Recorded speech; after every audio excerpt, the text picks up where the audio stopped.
Guys, wow, ni guys, body bisikal guys. Wow, what's up guys? Ni game 3 batang sabit guys. Ni game 5 batang sabit guys.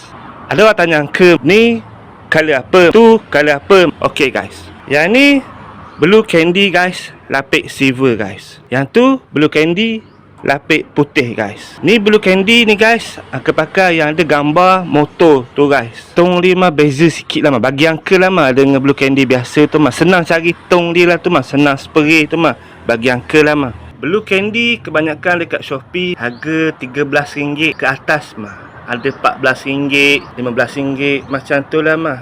Yang kejumpa murah mah RM11.50 dan RM12 mah. RM12.90 mah. Yang kejumpa lama yang murah lama.